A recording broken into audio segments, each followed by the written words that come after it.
Le seul responsable de cette affaire, c'est moi. Et moi seul. Alexandre Benalla n'a jamais détenu le code du code. Alexandre Benalla n'a jamais occupé un 300 mètres carrés à l'Alma. Alexandre Benalla n'a jamais gagné 10 000 euros. Alexandre Benalla, lui non plus, n'a jamais été mon amant. Alexandre Benalla. D'abord, j'ai suivi ces débats parce qu'ils sont effectivement intéressants, passionnants, caractéristiques de cette Ve République qui vraiment, depuis longtemps d'ailleurs, sent mauvais. Donc j'ai assisté à cela et ça me fait plaisir de réagir à la fois sur la réaction du Premier ministre, Édouard Philippe, et du Président de la République. Ce qui m'a marqué à l'audition d'Édouard Philippe, c'est sa sérénité. Manifestement, Édouard Philippe n'a aucune inquiétude sur ce dossier. En effet, il n'y est pas du tout impliqué. Et tout ce qui peut se dérouler ne peut qu'être à son profit. Donc on le sentait bien, quelque part il était content d'intervenir. Et c'est sa sérénité qui marque. Après, ce qu'il a dit, c'est du verbiage, c'est sans intérêt, il méprise toutes les attaques que portent et les journalistes et les hommes politiques et les citoyens, et il passe par-dessus avec une sérénité de bonne aloi, qui est d'ailleurs relativement efficace. Ensuite j'ai vu, hier au soir ce matin, je ne me rappelle plus, le Président de la République. Alors là, c'est tout autre chose. Je dois dire que j'étais extrêmement affligé parce qu'en fin de compte, son discours, on peut le résumer à sa gestuelle qui est profondément hystérique. Et ça, c'est désolant parce qu'un président de la République se doit d'avoir du recul sur les événements. Et là, en fin de compte, son discours, c'est de réclamer sa responsabilité. Or, nul ne peut se prévaloir de sa propre turpitude selon les juristes anciens et modernes. Donc, on ne peut pas revendiquer le fait d'avoir commis une faute pour se laver de cette faute. Or, c'est strictement ce qu'il fait. De quoi s'agit-il? Il s'agit du fait que des pouvoirs tout à fait anormaux, tout à fait exorbitants, a été donné à M. Benalla. Quels sont ces propos? C'est un appartement qui est branlé. Alors certes, nous avons appris hier au soir que cet appartement ne faisait pas 300 mètres carrés. Mais qui avait prétendu que cet appartement faisait 300 mètres carrés? En tout cas, moi, je ne l'avais pas entendu. Mais le fait de dire que l'appartement n'avait pas 300 mètres carrés établit qu'effectivement, M. Benalla a bien un appartement ou un lieu de chute au Quai Branly. Ensuite, ce qui scandalise les citoyens, c'est qu'il a une voiture équipée police. Alors, il n'est pas policier, donc en aucune manière il peut avoir une voiture équipée police. C'est condamné par la loi. Ensuite, il a une autorisation de port d'armes, qui semble être ouverte à tout, puisqu'il a son arme tout le temps. Or, une autorisation de port d'armes, c'est réservé aussi, soit à des professionnels, des gardes du corps, effectivement, quand ils sont dans l'action de garde du corps, et non pas quand ils ne sont plus dans l'action de garde du corps. Et là, on est sorti de ce droit normal. Ensuite, il a une habilitation secret défense. Mais enfin, quand on s'occupe de sécurité du président, on n'a pas à avoir une habilitation secret défense qui sous-entend des implications dans le renseignement, voire dans la lutte contre le terrorisme. Or, on apprend qu'effectivement, il a des relations avec le monde du terrorisme, mais ce n'est pas en tant que garde du corps, forcément, et donc ça sort tout à fait de la norme. Ensuite, son salaire. Nous avons appris par la bouche du président de la République qu'il ne touchait pas 10 000 euros par mois. Les chiffres étaient de 5 000 euros sûrs, peut-être 6 000, pas 10 000.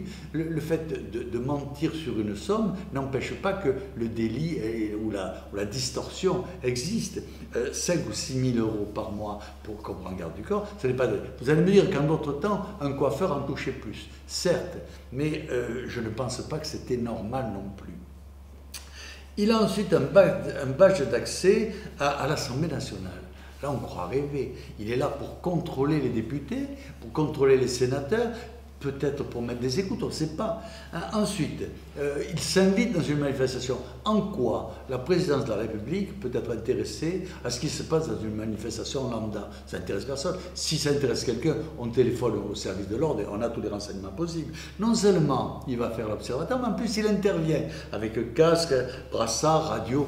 On est dans un autre monde. On est dans un autre monde. Et enfin, ça couronne le tout. Ce monsieur qui a été dans la gendarmerie, effectivement, en tant qu'adjudant, se trouve à la retraite parachuté lieutenant-colonel. Alors là, on en reste pantois. On en reste pantois. C'est tout à fait scandaleux, tout à fait anormal. Ça nous rappelle les maîtresses de Louis XIV sans vouloir avec ces personnes. Donc, c'est de cela qu'il s'agit. C'est tout à fait scandaleux. Et la gestuelle hystérique, comme je disais tout à l'heure, la violence du ton ne prime pas sur les faits et le traitement des faits. Or, qu'est-ce qui s'est passé là? Nous avons eu une audition qui a été faite pour des assujettis serviles. Je veux parler des députés de RN, qui ont effectivement applaudi, assez timidement d'ailleurs, et j'ai noté que le ministre de l'Intérieur, Gérard Collomb, lui, oubliait d'applaudir. Je ne sais pourquoi, il oubliait d'applaudir. Et je vais terminer là-dessus, mais si vous avez des questions à me poser, c'est que j'ai assisté à 3 auditions. Celle du préfet de police Michel Desprez, celle du Premier ministre Gérard Collomb et celle du directeur de la préfecture de police Alain Gibelin. Et ce qui m'a marqué dans ces 3 auditions, ce n'est pas tellement ce qui a été dit, c'est la manière dont cela a été dit.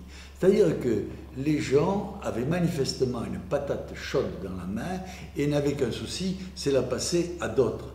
Et en fin de compte, personne n'a couvert les délits. Et effectivement, les distorsions, les anomalies, et effectivement, personne n'a couvert pour une raison simple, c'est qu'il n'y a qu'un coupable, le président, et on est bien obligé de dire que le fait de se réclamer de sa culpabilité ne vous lave pas de cette culpabilité-là. Et les valeurs qui nous ont fait, ce qui nous a conduits là, ça n'est pas la République des fusibles, ça n'est pas la République de la haine, celle où on fait trinquer un fonctionnaire ici, un collaborateur là.